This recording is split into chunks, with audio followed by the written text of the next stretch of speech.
Boa noite, pessoal. Boa noite.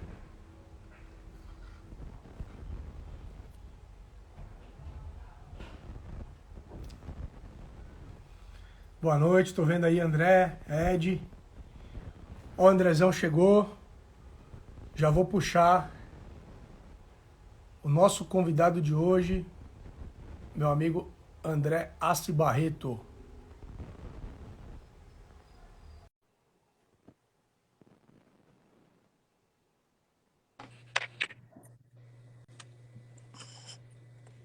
E aí, tudo Fala, bem? Andrezão.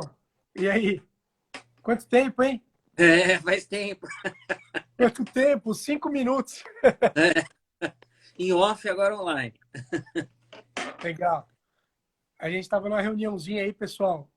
Aí o pessoal vê, a Tati fez um story avisando que a gente estava em reunião. O pessoal acha que a live é tudo combinado. E, na verdade, não, tá falando de coisas que não tem nada a ver aqui com a live. Quer dizer, tem e não tem, né? Mas, pessoal, tenho o prazer de receber aqui meu amigo André Assi Barreto, professor, escritor, editor. Esqueci algum ouro aí? Tradutor. Tradutor. Tradutor. E eu acredito que nos últimos tempos você tenha ficado mais conhecido, basicamente associado ao trabalho do Jordan Peterson, porque ele por si só já foi um fenômeno mundial, então falar dele automaticamente gera alguma visibilidade. Mas eu vou fazer uma apresentação rápida do André aqui para vocês. O André escreveu este livro aqui, né, Entre a Ordem e o Caos, compreendendo Jordan Peterson. Acredito que, a despeito das questões editoriais, comerciais, que a gente sempre tem que pensar, mas talvez seja a mensagem que sintetiza melhor mesmo a importância do Jordan Peterson para o mercado editorial. Quer dizer, foi o primeiro cara que, a meu ver, conseguiu equalizar o problema da ordem sem dissociar do caos e sem criar uma visão também do caos absolutamente inumana, né? Assim, ele acolhe como um terapeuta, fala, pessoal, precisamos lidar com o problema em toda a sua complexidade. Então, o que eu vejo? E aí eu acho que já fazendo o spoiler do livro, para poder passar a palavra para o André. O livro, vocês veem, não é um livro grande no sentido de tamanho. E isso aqui, pessoal, é uma espécie de spoiler de coisas que vocês só vão ter aprofundadas lendo o livro, comprando os cursos do André e assistindo o podcast da Super Sentido daqui 2 semanas, que é com ele. Então não percam. Mas eu entendo que nesse livro ele tem uma beleza bacana, que eu falo isso lá no podcast, que ele serve tanto como introdução quanto como pós-leitura do livro. Então acho que você teve uma sacada muito legal, cara, que foi, pô, eu vou escrever para quem não leu e pode servir como porta de entrada, mas para quem já leu o livro e quer também pegar as linhas mestras, quer entender o que está acontecendo aqui no meio do texto, nas entrelinhas, o livro também serve para poder esclarecer, trazer as orientações, alguns autores que o Jordan Peterson utiliza e que às vezes fica de forma um pouco implícita no livro, você explicita bem ali as influências dele. Então, super recomendo o livro do André. Vocês acham aí em todos os canais de livrarias virtuais eletrônicas. Se não acharem, encham o saco dele. Vai lá no Instagram dele, enche o saco, quero teu livro. Se der sorte, quem sabe ele manda um aí para alguém que é muito educado. Eu não mandaria. Mas é isso aí. Andrezão, conta pra gente. A gente depois, pessoal, vai entrar um pouquinho mais na regra 8, porque tem que ter alguma ordem no meio do caos, senão vai bagunçar. Falar de tudo não dá. Então a gente vai para a regra 8. Mas antes de pegar uma regra e poder explicar um pouquinho, eu queria que o André falasse um pouquinho do processo de escrever o livro, como é que foi. Excelente.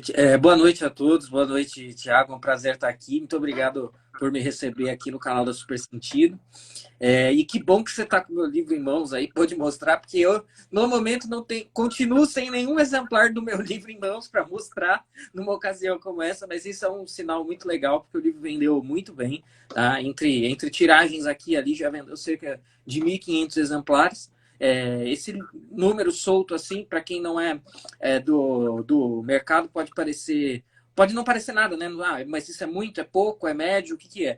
Para um autor debutante, né, para alguém que não tem, assim, né, não sou famoso, né, a gente tem um trabalho nas redes sociais com um público que nos segue, mas uma coisa que está limitado dentro desse universo, e assim, muita gente tem aí um sofrimento muito grande para vender 100 livros, né, vender 100 livros é difícil, há quem diga que no Brasil mais de 1.000 livros já é considerado um sucesso de vendas e mais de 10.000 exemplares é um best-seller já no Brasil. Isso, bruto, é um número baixo, mas considerando aí relativizações de contexto e tal, Brasil, país leitor, distribuição, enfim, N fatores envolvidos, é um número bastante legal. Eu estou muito satisfeito com esse número. E, é claro, o livro continua vendendo, está disponível aí nas livrarias, nas grandes livrarias, nos sites, nas lojas físicas, eu não sei, há lojas físicas que possuem também, mas nos sites com certeza há, e nas livrarias dos youtubers, né?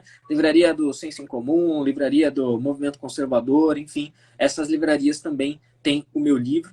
E quem não conhece ainda, não adquiriu, vou ficar muito grato aí se se interessar e adquirir. E a história do livro, ela é muito interessante, porque a coisa começa... Enfim, eu tenho um interesse desperto pelo Jordan Peterson bem no começo da coisa, quando pouquinha gente o conhecia e tinha interesse nele, né? Embora ele já estivesse ali com publicações da área de psicologia, o Maps of Meaning, etc. Já era conhecido, mas nem de perto, tanto quanto ele se torna posteriormente. Mas eu o conheci com o problema da lei canadense sobre compelir as pessoas a usarem pronomes neutros que as pessoas assim desejarem, né? E aí ele pega um megafone, vai para o meio da universidade e começa a protestar contra aquilo. Alguém grava, joga no YouTube, aí ele começa a aparecer na imprensa, o canal dele no YouTube bomba. Enfim, e aí a gente tem aí uma série de eventos que o tornam conhecidíssimo a ponto dele se tornar, na minha visão, o intelectual público aí mais influente, mais importante. Inclusive, neste momento, ele está retomando um pouco isso agora, recebendo grandes convidados no canal, no podcast dele, né? E retomando também as viagens para divulgar o segundo livro, né? O 12 Regras Além da Ordem. Então, meu interesse por ele foi desperto aí. A questão da liberdade de expressão ali foi, naquele momento em particular, que me chamou a atenção. Esse é um tópico muito importante para mim e que eu gosto de prestar atenção nas discussões sobre ele. Eu até desenvolvo isso mais a fundo no podcast que vai sair. Mas aí claro, isso é a porta de entrada, aí eu começo a prestar atenção em outras coisas. Eu falo, caramba, esse cara tem muita coisa interessante para nos dizer. E aí vai, né? Vou me aprofundando, até que isso vira um curso no Oliver Talk, que é a plataforma também que eu faço parte aí de podcasts, cursos, canal no YouTube, com lives, enfim, uma série de reflexões. Aí o curso foi... Aí o Silvio Grimaldo, do SEDET, da VID, falou, por que você não transforma isso em livro e manda aqui pra gente? Aí eu mandei transcrever, fiz todas as revisões, né? Isso acabou não sendo publicado pelo SEDET, porque isso ia entrar em conflito com outro projeto deles, que eu também fiz parte, que é o livro Arrume Seu Quarto, né? Que tem lá um artigo meu, e lá é interessante que também as duas obras, elas não se canibalizam, porque lá eu falo da relação entre o Peterson e o politicamente correto, e nessa obra seria mais, na minha obra solo, seria mais a filosofia do Jordan Peterson, né? O que está por trás do Jordan Peterson. Então essa é um pouco a história do livro, e eu acho que você enfatizou aí uma característica que eu valorizo muito naquilo que eu tentei fazer, que foi justamente que a obra servisse para o máximo possível de pessoas. Eu acho que ela só não serve, e aí com aspas, para aquela pessoa que é o nerdão, nerdzão, Jordan Peterson. O cara maratonou todos os vídeos, todos os cursos, leu todos os livros, compreendeu tudo bem por já conhecer psicologia, enfim, por já ser um grande leitor. Eu acho que essa pessoa, embora ela possa ter um insight ou outro lendo o meu livro, eu acho que para ela, nesse caso, talvez seja menos interessante. Mas essa é uma parcela ínfima das pessoas. Eu destaquei lá também no podcast, fizeram um banner do livro do Jordan Peterson e colocaram no aeroporto de Guarulhos, né? Então tem lá, leia 12 regras para a vida, do psicólogo canadense Jordan. Eu tenho essa foto salva em algum lugar. Então, assim, tá atingindo um público muito grande, que não é o público que fez isso que eu falei, maratonou vídeos, leu todos os livros e etc. Então, o meu livro, ele serve para quem leu 12 regras, pô, até que esse Peterson teve o mesmo insight que eu tive. Esse Peterson é interessante, quero me aprofundar. Deixa eu pegar um auxílio aqui, curto, né, com esse propósito, beleza. Quem já leu talvez os dois e quer dar um passo além, quer falar, peraí, mas deixa eu me aprofundar aqui nas referências, nas influências, pegar alguns insights aqui. Eu acho que o meu livro serve a esse propósito também, ajuda nesse sentido, e eu, particularmente, assim, fico muito satisfeito com esse resultado. Legal, muito bom. Eu acho que a questão é essa do público, é importante o pessoal saber, porque isso responde um pouco a diferença do trabalho do próprio Peterson. Você trouxe uma coisa aqui que eu acho que é sempre bom contextualizar, porque sempre surge a pergunta de quem não conhece tanto a obra dele, que é, pô, por que esse cara fez tanto sucesso, tal, tal, tal, tal, tal. E aí eu tento não dar uma resposta tão politizada e tento ir para uma resposta. Claro que as questões políticas são a grande alavanca do trabalho dele na rede social, mas eu gosto de olhar para um outro lado, que é assim, eu vejo que a importância do Jordan Peterson, ela não está no fato de ele ter batido de frente com questões ideológicas, políticas, etc. Eu acho que está no fato de ele ter batido sim de frente no auge da maturidade dele. Então não é um menino inflamado ou um militante político defendendo o seu peixe. Não. É um psicólogo no auge da sua maturidade intelectual, falando o seguinte, fala, ó, cara, eu tenho experiência clínica. Eu acolho pessoas com problemas reais no consultório e eu tô vendo que esse tipo de coisa que vocês estão pregando aí tá destruindo as pessoas, as famílias no dia a dia. Segundo, eu sou professor acadêmico. Eu fui estudar, eu fui escrever, eu fui publicar, eu fui entender os fenômenos que eu vejo na prática no consultório. E, de fato, tem um negócio sério acontecendo aqui. E terceiro, eu escrevi texto difícil para os acadêmicos a minha vida inteira. E agora eu acho que está na hora de começar a tocar as pessoas de forma um pouco mais pragmática, um pouco mais emocional mesmo. Então, a resposta que eu dou é que, pô, Jordan Peterson, ele é importante não só pela questão política, mas porque é um psicólogo que tem experiência prática, acadêmica e como escritor, e falou, não, eu vou mudar de fato alguma coisa. E o cara mudou. Tem muito amigo meu, acadêmico, que com dorzinha de cotovelo falou mal, falou, mas pô, olha o livro aí, cara. Olha o título, 12 regras, olha a linguagem. É óbvio que isso aí está flertando com a autoajuda, com não sei o quê. Aí eu falo, tanto quanto você está flertando com a inveja, amigo. Não é porque o cara conseguiu fazer uma linguagem comercial que o que ele está fazendo não tem validade, não é boa, e pelo contrário, eu acho que o livro fica evidente que é um livro para ser lido em várias camadas. Então ele consegue pegar um ser humano médio, que não é um especialista, que não estuda filosofia, que não estuda psicologia. E esse cara entende a mensagem principal e o repertório dele, simbólico, imagético, aumenta. E ele consegue pegar, sim, o especialista, que vai pegar as referências, vai lá na nota de rodapé e vai falar, pô, esse cara está embasado. Ele sabe o que ele está falando.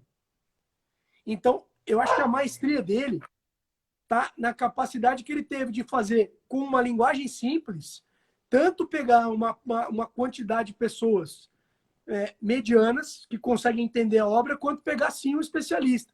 Basta ir nas notas de rodapé e ver de onde que vem o que ele fala. E na bibliografia. Agora, tem um outro argumento, e aí a gente já entra na regra 8, para mim, que é matador, que é o próprio Jordan Peterson falando. Pô, no mundo editorial, não se faz nada sem um bom editor. E aí tem o dedinho do Greg Horowitz, lá, o Hurwitz, não esqueci o sobrenome dele, que é o cara que pegou o texto do Jordan Peterson e falou, não, vamos deixar isso aqui mais palatável, mais comercial. E aí eu vou justificar o texto que eu mesmo, uma época, fiquei um pouco incomodado quando eu via 12 regras e tal. E aí ele fala, por que não? Eu estou falando de regra, por que eu não posso numerar? Por que eu não posso nomear? É super didático isso. E, de fato, é didático. Então, eu acho que aos intelectuais que adoram banhos de complexidade e de obscurantismo no texto, parem de encher o saco e presta atenção no impacto que o cara causou nas pessoas. Pô, ele está ajudando as pessoas a melhorarem a vida delas. Então, dá para chamar de autoajuda? Eu acho que dá, e que talvez seja o único livro de autoajuda de verdade, porque ajuda. Né? O cara sai do ponto A e chega no ponto B. Verdade. Thiago, deixa eu só... a sua conexão... Eu não sei se sou a minha conexão, o pessoal pode falar aí, porque se for eu que estou ruim, eu troco de rede aqui. Para mim tá normal. Pra galera... eu tô vendo você tá meio mastigado, assim. Para mim, você tá normal o tempo todo. Tô normal? Então deve ser eu. Bom, mas se tá me ouvindo legal também, beleza. Deixa eu só pegar um ganchinho disso que você estava colocando. Essa questão do acadêmico, isso é um aspecto que eu dou muito destaque nas minhas reflexões também, pelo seguinte, eu acho que o fato do Peterson ser o típico acadêmico, é um acadêmico na palavra, né, no sentido excelente do termo. Com artigos publicados, com peer review, enfim, o acadêmico redondinho. E aí é o cara que vai lá e toca nos assuntos que a gente poderia classificar aí de guerra cultural, que vai lá e toca nos assuntos ideológicos, estando do lado que não é o lado oficial, né? Ou não é o lado da narrativa oficial. E isso é o, assim, sabe quando você leva aquele beliscão bem, aquele que é bem dolorido mesmo, para o acadêmico, para quem é acadêmico também, eu acho que, sabe aquela coisa do ex-comunista? O comunista tem mais raiva do ex-comunista do que o cara que sempre foi um reacionário. Eu acho que o acadêmico diante do Peterson, ele tem mais ou menos a mesma sensação, né? Caramba, esse cara aqui, ele é para estar do meu lado da trincheira aqui.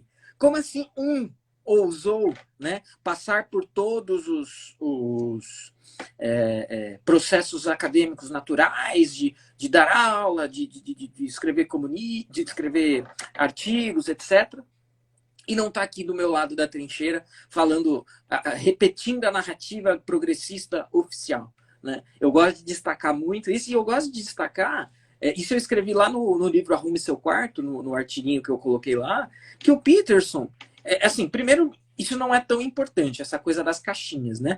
O Peterson é de direita, é conservador, é liberal, sei lá o que ele é. Isso importa menos do que parece. Mas o que me parece com clareza é que ele não é um conservador.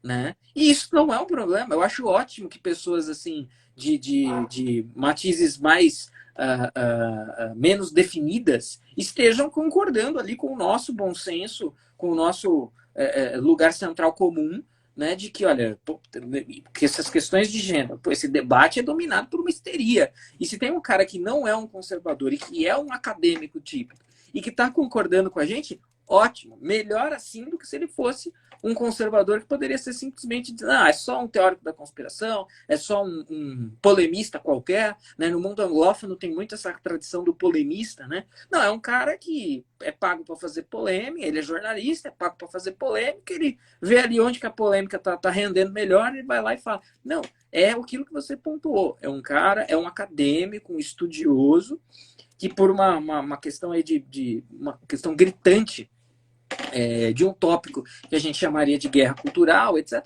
enfiou o dedo nessa ferida e, felizmente está aqui do nosso lado. Esse argumento que você trouxe é muito legal, porque tem um outro ponto que tem tudo a ver com a regra que a gente vai falar hoje, que é a regra 8, que é sobre a verdade, né? Sobre, é melhor dizer a verdade do que mentir, claro, mas entre escolher as duas coisas, então se você for mentir, fica quieto. Ou fala a verdade ou fica quieto, né? Porque o problema não é o sujeito mentir, evidentemente, depois até tem algumas questões sobre isso que eu brinco que ele não tocou no livro, mas é o fato de que os argumentos deveriam bastar a si mesmo quando eles têm tanto a evidência da realidade quanto o próprio argumento foi escrutinado teoricamente. E eu acho que, de novo, é aí que ele ganha. Ele é um cara que ele pega o problema real no consultório, analisa isso do ponto de vista de laboratório na academia, então ele tem o problema com um ser humano na frente dele sofrendo, e ele tem a visão do acadêmico teórica de como é que a gente interpreta isso. E ali eu vejo que o problema da ordem e do caos começam a se equalizar à medida que você vai lendo o livro, quando você percebe que todos os capítulos, todas as regras, elas tratam de problemas bem humanos, reais, práticos, e que, olha, você não percebeu, mas o que eu estou chamando de causa, às vezes é uma decisão muito simples que você toma no seu dia a dia e que para você é só um mau hábito. Mas, de repente, quando você começa a perceber o quanto esse mau hábito se enraiza na tua vida, a ponto de te tornar um cara mentiroso, hipócrita, preguiçoso, aí a coisa está problemática. Então, não é o efeito, né, hipersimbólico que Humberto Eco fala, de, pô, então o cara está sempre pensando nas nuvens, que é típico do acadêmico, é sempre o mundo das ideias, ideias, ideias. Não, não. Isso, claro, evidentemente tem uma importância muito grande. Mas esse cara pegou alguém no consultório que não conseguia arrumar a própria cama. Ou seja, o cara estava apontando um monte de problema do mundo, mas não fazia o seu papel como pai de família, como mãe de família, como profissional de uma empresa. Ele pega e contesta o cara. Falou, pô, peraí, aqui não importa se é Jung, se é Freud, se é Vygotsky. Importa o seguinte, meu amigo, você realmente acha que o cara em quem você vai votar tem que mudar o planeta, mas você é incapaz de lavar um cacete de uma louça, seu preguiçoso? Quer dizer, ele está falando de coisas muito práticas, muito reais. Então, o que eu gosto no livro é de que quem lê de verdade, o cara vê que, pô, tá tomando um tapa na cara atrás do outro. É um livro de autorreflexão. Você está, de fato, fazendo o mínimo necessário para poder abrir a boca? Não, então cale a boca, reveja a sua vida e depois a gente volta a fazer. Então, quando você falou da regra 8, aí entrando na regra 8, eu falo, pô, essa coisa de dizer a verdade me parece muito difícil. E é por isso que o espanhol pega fama ruim, é por isso que o alemão pega fama de frio, é por isso que o português pega fama de literal e o brasileiro ele é polido. Falar a verdade desagrada, incomoda, perde o amigo. E aí eu queria que você começasse a resumir e trazer um pouquinho para a gente a importância da regra 8. Perfeito. Essa é uma regra que obviamente, eu gosto bastante. E aí, por isso a sugestão e a escolha. E até uma dica que eu compartilho. Quem quiser, assim, quem não... E as pessoas podem ter interesses múltiplos, é claro. Mas quem tiver esse interesse em dar esse passo além no Peterson, pode começar a fazer conexões entre as regras, né? E eu conecto muito, e a gente trata disso ao longo da live, mas eu não quero deixar de mencionar isso. Eu conecto muito a regra 8 com a regra 10, seja preciso no que diz, né? E esse é um exercício. Eu acho que, você leu o livro, gostou, quer dar uma aprofundada, começa a fazer, faça você. Não, essa regra casa muito bem com essa, ou às vezes até é uma forma diferente de dizer a mesma coisa da regra tal, você só desempacota ali de um jeito diferente a mensagem, com outras referências e imagens. Então, acho que a regra 8 e a regra 10 caminham ali muito em conjunto, mas a própria regra 8 dá para desempacotar assim, nossa, muita coisa, né? Então, vamos lá. Primeiro, ele tá falando... Veja, e você colocou bem o contexto. É um livro que está tentando ajudar pessoas a colocar um pouco de ordem nas suas vidas. Tanto é que o subtítulo, sempre destaco isso, o subtítulo desse livro é Um Antídoto para o Caos. Então, assim, a sua vida está caótica e você quer colocar um mínimo de ordem ali, que é o primeiro passo, né? Você não vai virar, né? Você não vai virar o Jordan, não vai dormir bagunçado e acordar o Jordan Peterson. Tá? Isso não vai acontecer. Mas você começa, né? E a coisa do arrumar a cama, né? É muito arrumar o quarto, né? Lavar a louça, essas imagens que a gente faz, é muito disso, trabalhando tanto com o sentido literal da coisa, quanto com o sentido mais metafórico, né? De primeiro você resolve os seus problemas, a sua realidade imediata, depois talvez você comece a pensar em salvar o planeta, salvar o país, o Brasil, salvar a civilização ocidental. Eu sempre dou esse exemplo para dar uma cutucada no pessoal do nosso nicho, né? Não, porque no nosso nicho tem o mesmo problema, não?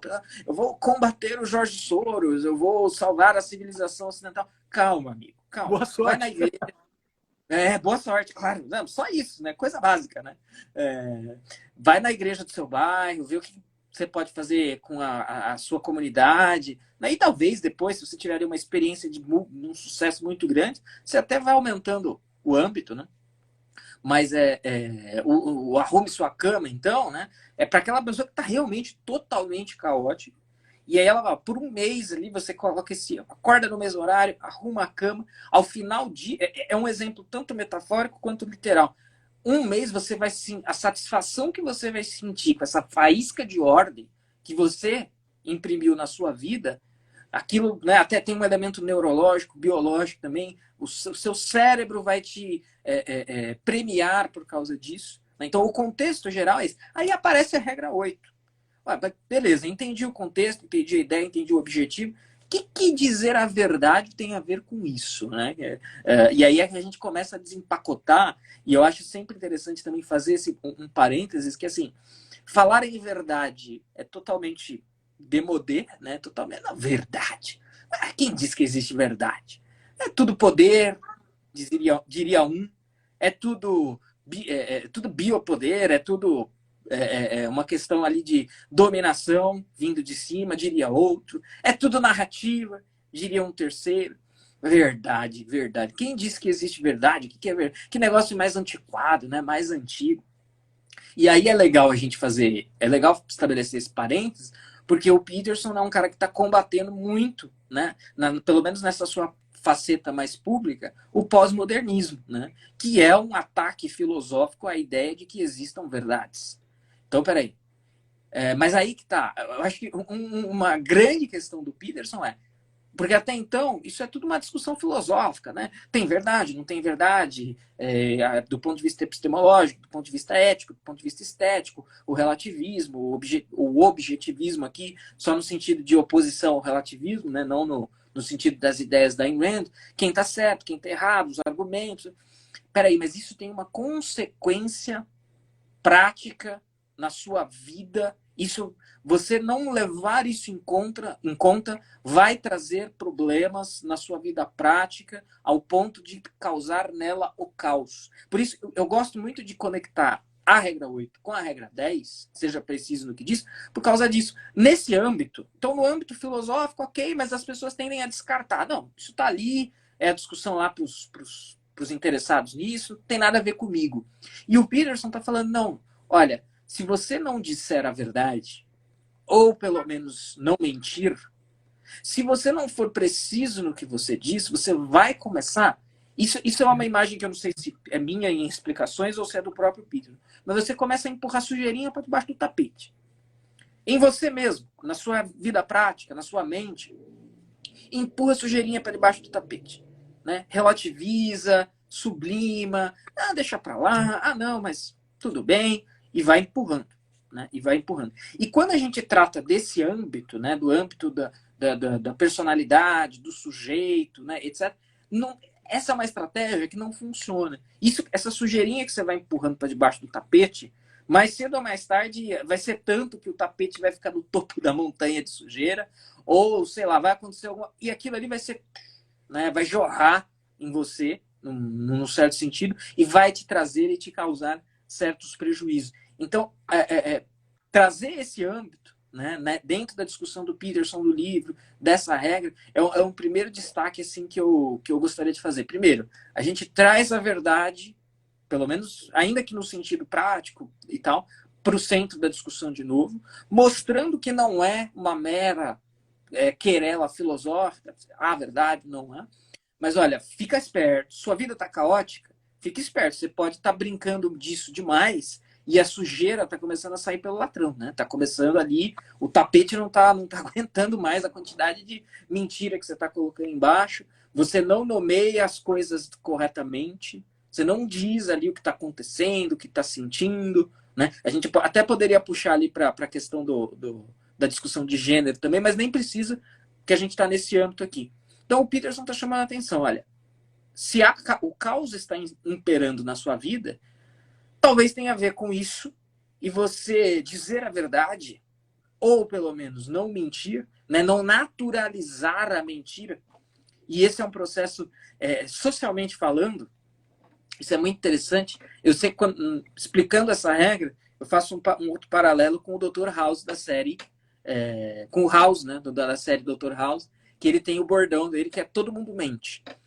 E, claro, ali é um contexto diferente, que ele é meio... É um niilista, né, o House e tal. Mas o gancho com essa referência qual que é?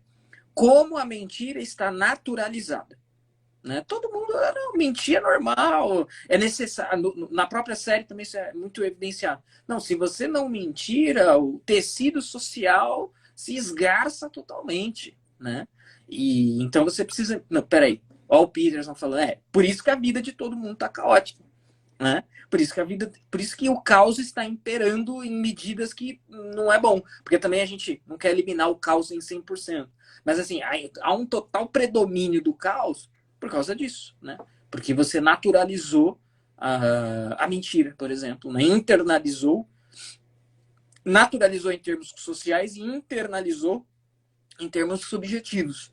Olha, presta atenção nisso. Isso pode ser a causa do caos na sua realidade de vida. Tem uma coisa muito legal disso aí, que é o que você falou da regra 10. Essa conexão de ser preciso no que diz. Eu lembro de uma passagem, se eu não me engano, tem a ver com o Jonathan Haidt, que é inclusive amigo do Jordan Peterson, psicólogo social norte-americano. E uma vez, é uma história que eu não sei se foi com ele ou se foi com alguém que ele conta, e aí ele fala o seguinte, certa vez lá, tinha um pai com a criança numa situação de Natal, e um amigo do pai questionando, falando, pô, mas seu filho já tem, sei lá, 7 anos, 8 anos, e você ainda conta essas mentiras para ele de história de Papai Noel, essas coisas, tá na hora dele saber a verdade. E por que você não conta para a criança que não existe Papai Noel, que isso é tudo conversa, história, tal, tal, tal, tal? E aí o pai da criança, um cara um pouco mais sagaz, com a complexidade da realidade do que o amigo, que é frio, ele fala, o que você está chamando de mentira, às vezes, é a beleza da interpretação da realidade. Cuidado para não matar os símbolos com excessos de preciosismo, porque você mata um monte de outras coisas juntas. Então, acho que com essa questão da regra 10, de ser preciso no que diz, é muito importante.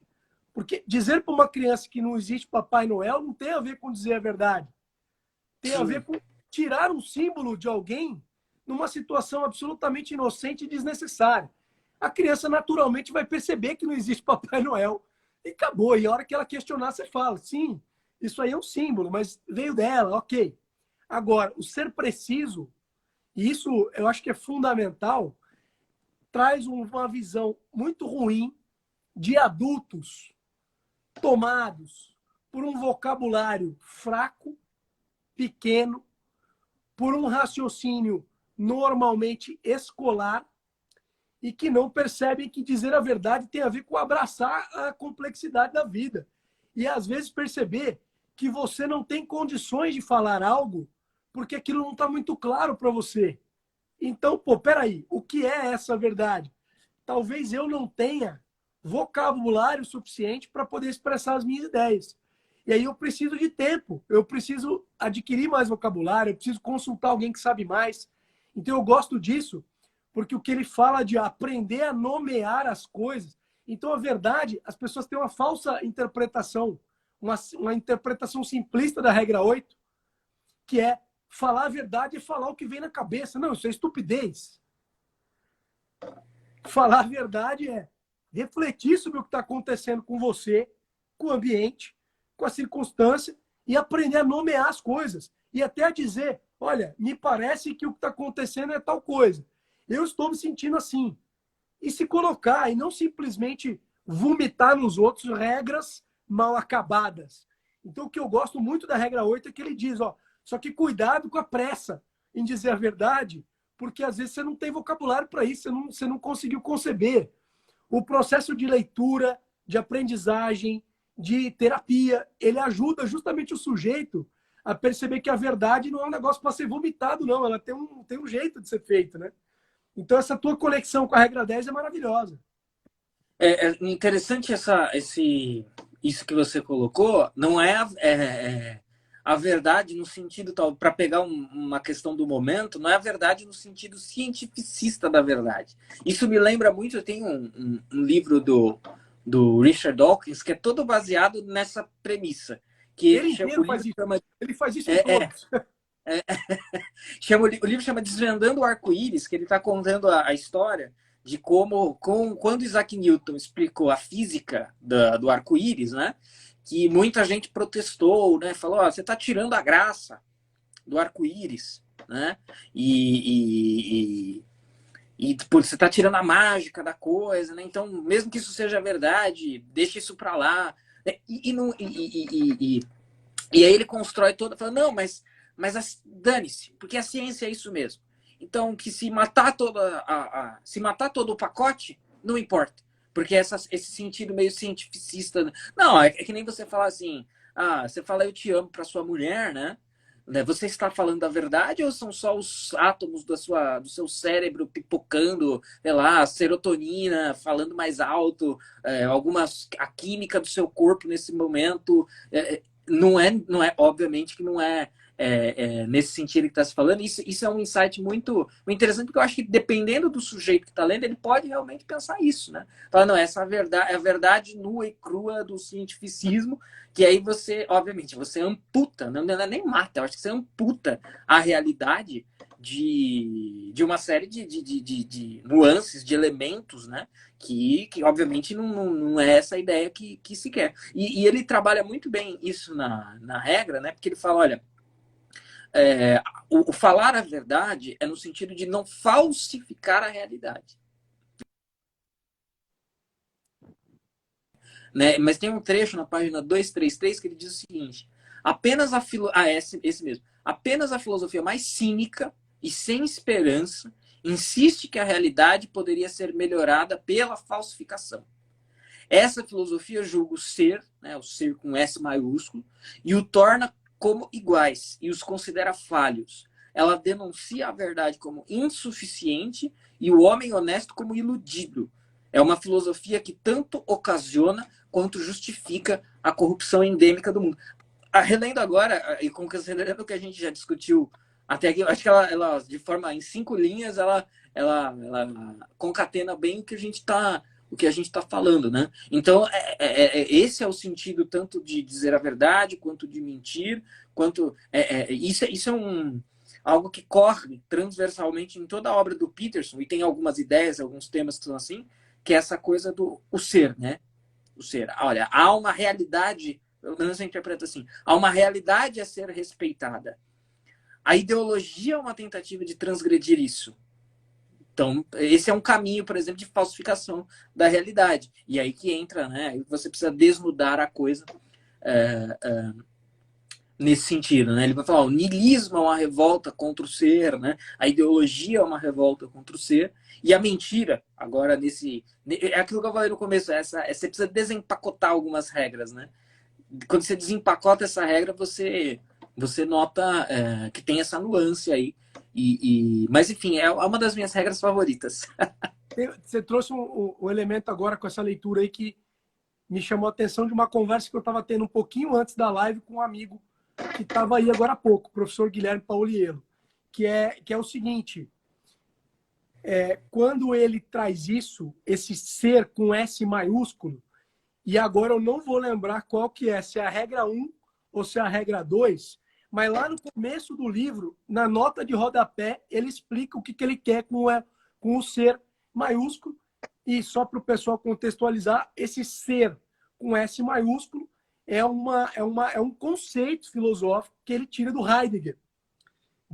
É um conceito fenomenológico que basicamente está dizendo o seguinte, ó, o ser com S maiúsculo, e aqui a gente pode brincar com o símbolo do S maiúsculo, tem muita coisa dentro desse ser além daquilo que você está conseguindo ver. Daí a fenomenologia. Tem muita coisa aqui. O homem é um ser relacional. E aí o que eu gosto disso é porque o caos se apresenta nessa hora, que é, cara, se eu não tiver uma visão antropológica do homem, quer dizer, antropologia filosófica pura, isso, quer dizer, quantas dimensões existem no homem? Eu tenho a dimensão do trabalho, eu tenho a dimensão espiritual, eu tenho a dimensão fisiológica, eu tenho a dimensão natural, cara, tem um monte de coisa. Eu tenho a dimensão da criatividade. Então eu tenho todos os homo. Eu tenho o homo ludens, eu tenho o homo habilis, eu tenho o homo político, eu tenho... Cara, é uma cacetada de coisa. E o ser humano é a conjunção de todos esses elementos. Então, se eu não levar esse ser, esse monte de coisa, a própria complexidade humana em consideração, eu naturalmente fragmento. E se eu fragmento, eu estou falando de um único pedaço, sem levar em consideração a relação com todos os outros. Então, quando o sujeito fala, mas pô, você trouxe a questão do gênero. Eu sempre brinco com isso. Eu falo, pô, isso é um problema kantiano, tão sem vergonha, que assim, se eu pegar uma única dimensão humana, que é da sexualidade, e eu tratar antropologicamente o homem por ela, como é que eu faço? Porque eu tenho 200 outras dimensões. Eu vou criar uma categoria para cada dimensão, não tem alfabeto suficiente para dar conta de todas as categorias humanas. E eu estou pegando só a sexual, só a de gênero.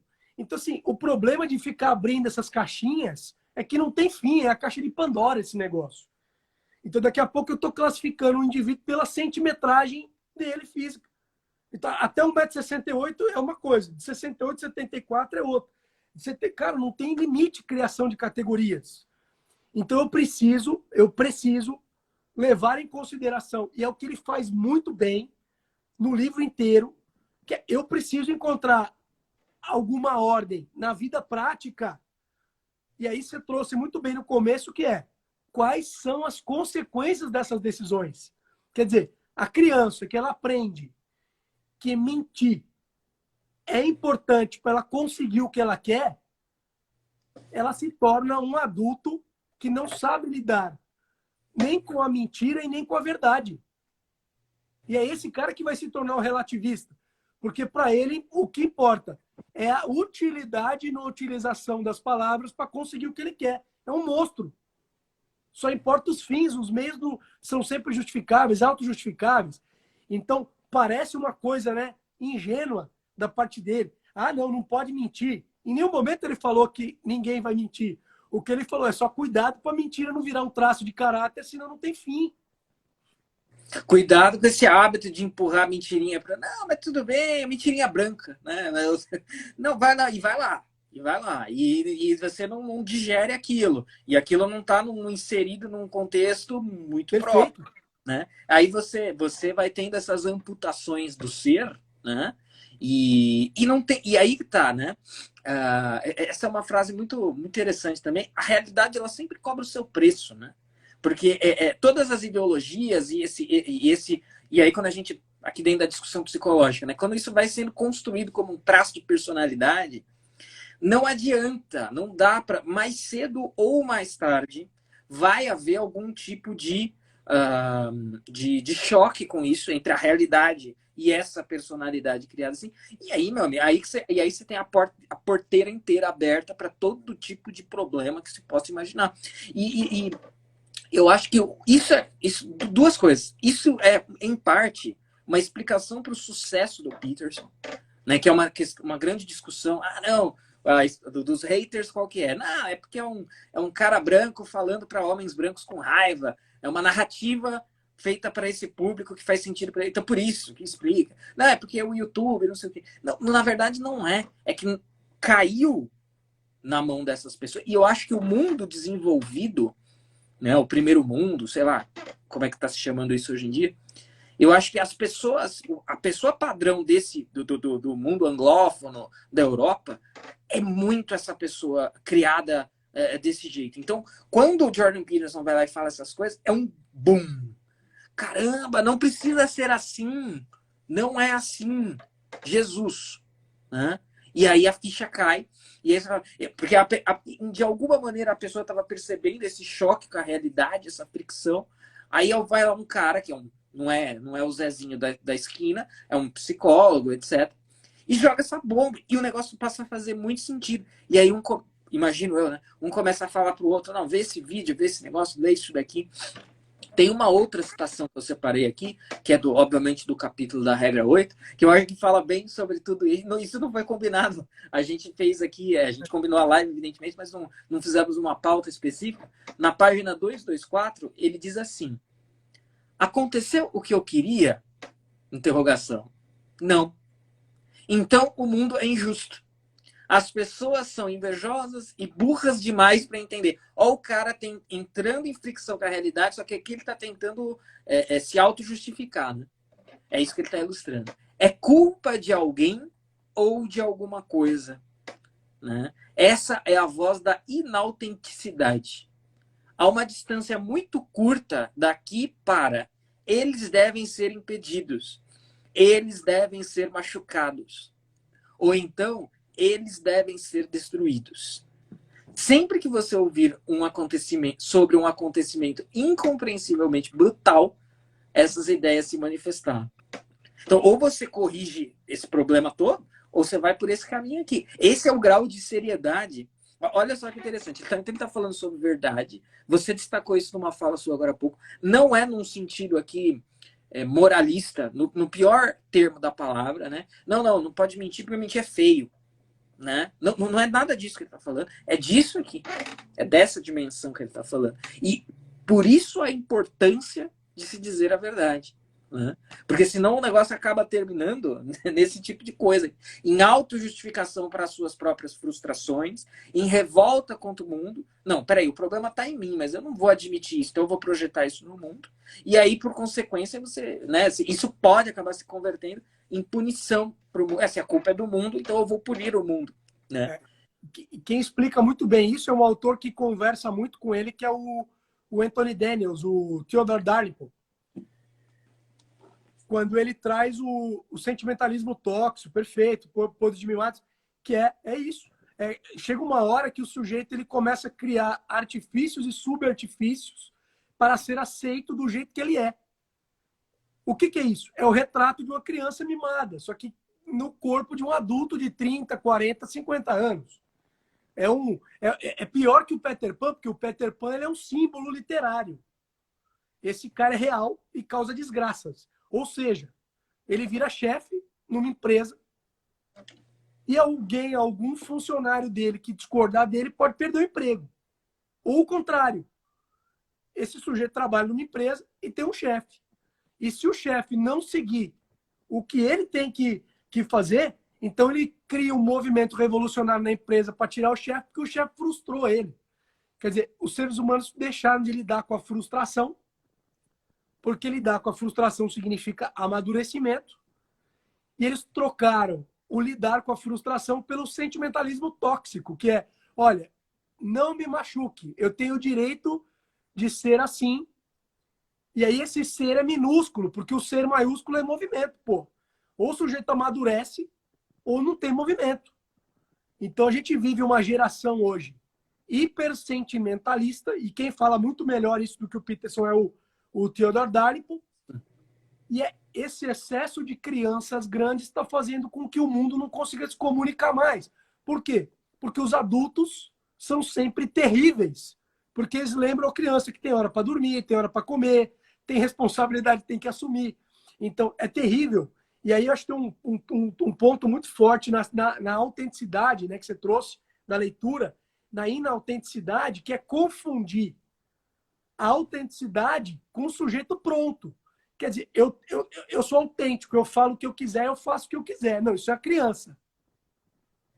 O adulto, ele tem que saber que ele está autêntico, ele é autêntico. Então você, inautenticamente, não está pronto para fazer alguma coisa. Melhore.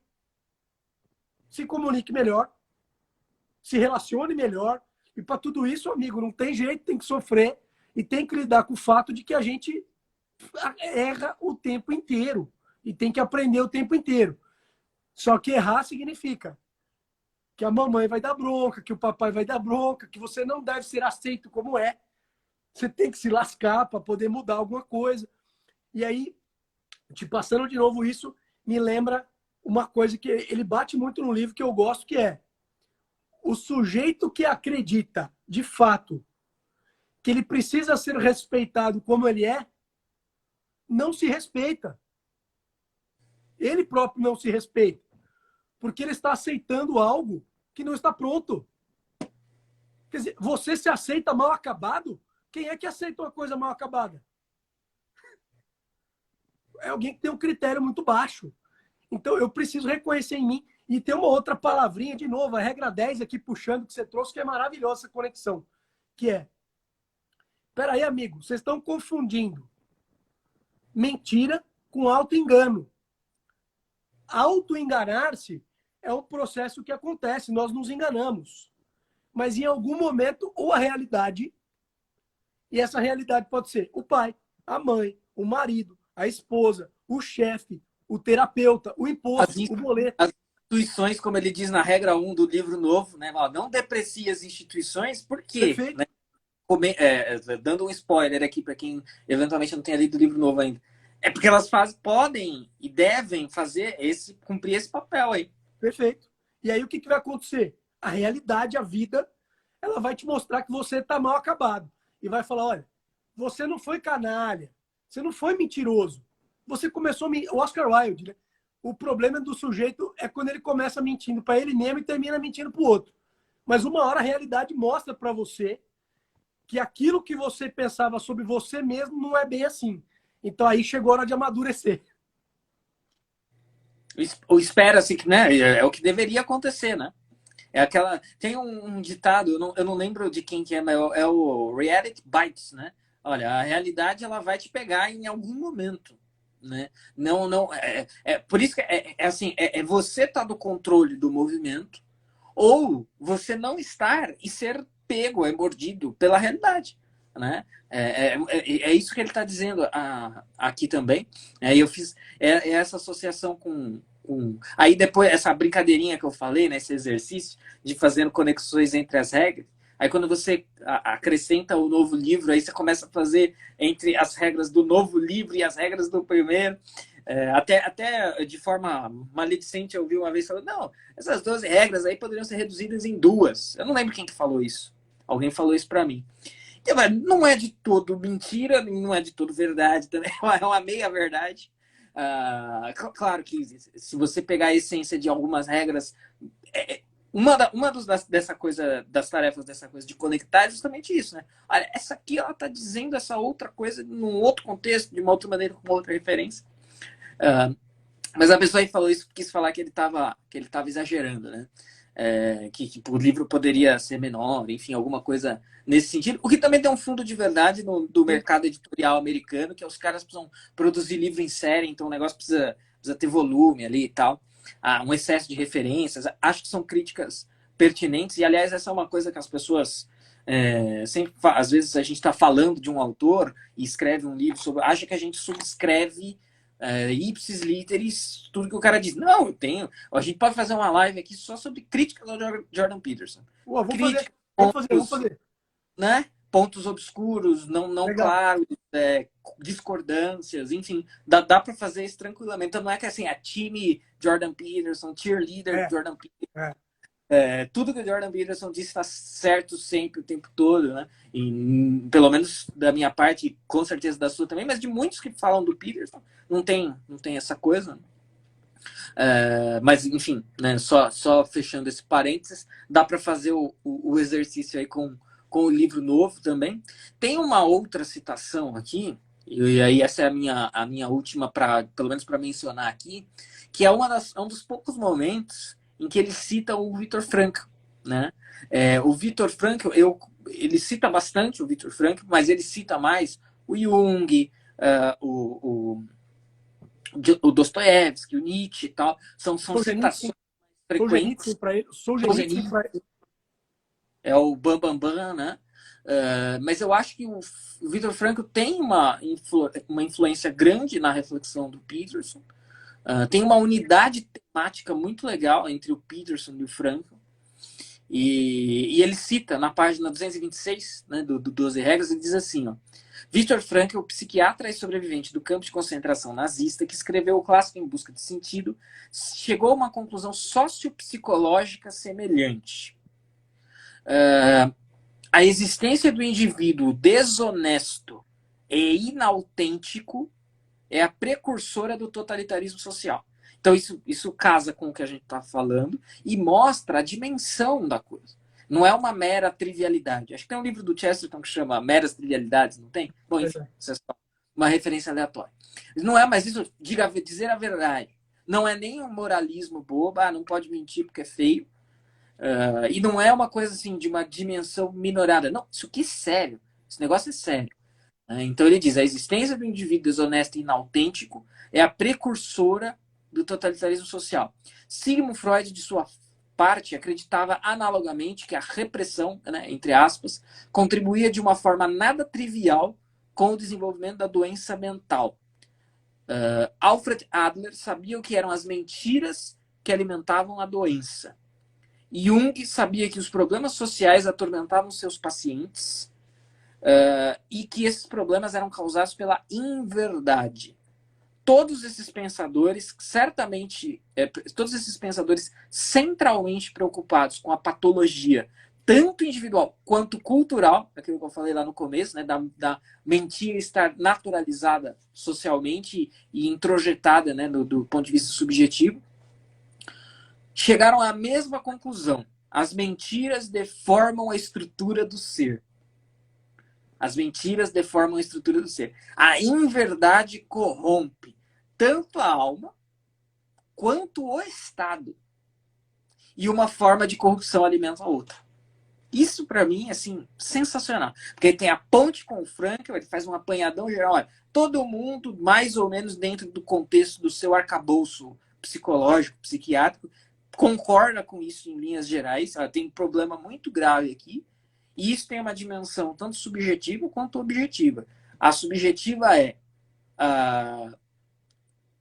essa deformação da personalidade e a objetiva é a deformação da própria sociedade, do Estado, que culmina, cujo ponto final é o totalitarismo, que é outro tema recorrente aí no Jordan Peterson. Perfeito. Pô, que legal essa citação que você trouxe, porque ultimamente, estou falando de alguns anos para cá, é muito comum a gente ver uma demonização de autores que, de fato, têm uma discordância grande, talvez, de cosmovisões que a gente tem. Então, um autor que me incomoda muito ver meus amigos baterem, porque nitidamente não leram, é o Freud. E aí eu falo, cuidado por bater no Freud, por tabela de alguém que vocês estão vendo bater, porque eu acho que é uma das poucas coisas que as pessoas que normalmente concordam comigo se incomodam quando eu trago do Jordan Peterson. Eu falo, cara, o Jordan Peterson, para mim, foi um dos únicos autores que, de fato, leram Freud. Porque é muito comum a galera que não leu bater, obviamente, ficar demonizando a psicanálise. Eu tenho 200 mil críticas à psicanálise como método, mas é inegável os benefícios que também podem haver ali. Então, quando ele traz o Freud, tem uma questão freudiana que é muito forte, que é isso de não adianta expulsar a natureza à força, pois ela voltará.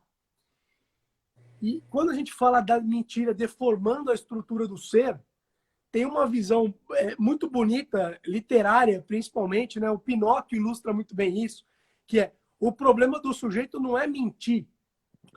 É a partir do momento que ele usou a mentira, que ele mentiu, é perceber que isso funciona, é o primeiro estágio.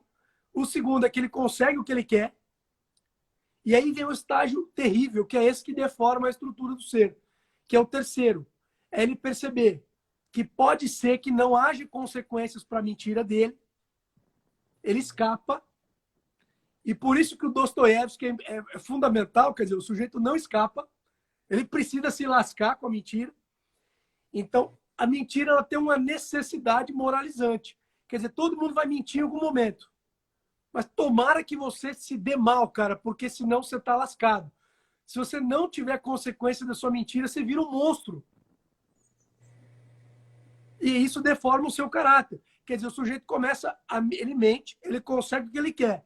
E aí, no último estágio, ele não tem mais o exame de consciência. Ele fala, pô, eu estou confortável com a mentira. Acabou. Deformou o seu ser. Então, você vai mentir? Vai. Pode mentir? Pode. Mas tomara que você tenha um arrependimento e se em algum momento se lasque. Porque é a única chance de você ser um ser humano normal. Perfeito. Senão você está ferrado, amigo. Então, eu posso mentir? Pode, mas tomara que em algum momento isso te dê algum problema ruim na vida. Porque senão acabou, é o caminho do totalitarismo. E o sujeito começa a mentir tanto que não tem mais relação entre ele e a realidade. É só ele e a possibilidade. Ou seja, não tem fim. Ele começa a mentir, mentir para si mesmo. Daqui a pouco ele está chamando a Coreia do Norte de República Democrática. Perfeito. Perfeito. Dando um salto gigantesco aqui, mas é isso. É isso, não tem fronteira com a realidade mais. Por quê? Porque o problema não é ser mentiroso, o problema é ficar confortável com isso. Se acomodar a mentira dentro de você, né? Exato. Aí acontece isso que você leu aí muito bem. Deformou a estrutura do ser.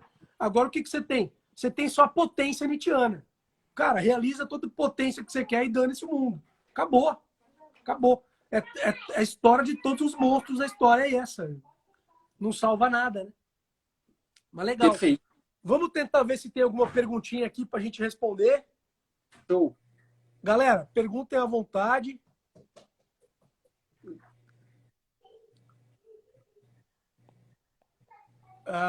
Pessoal, se quiserem mandar pergunta aí, eu fui perdendo algumas. Lá do começo eu vi que tinha.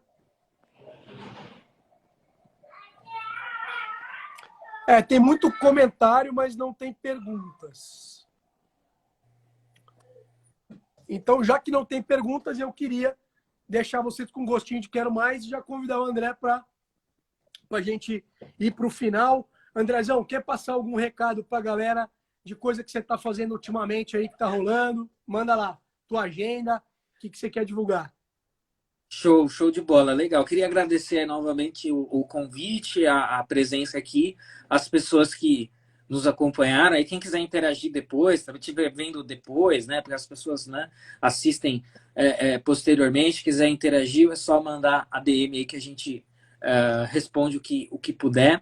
Então, agradecer a presença, o convite.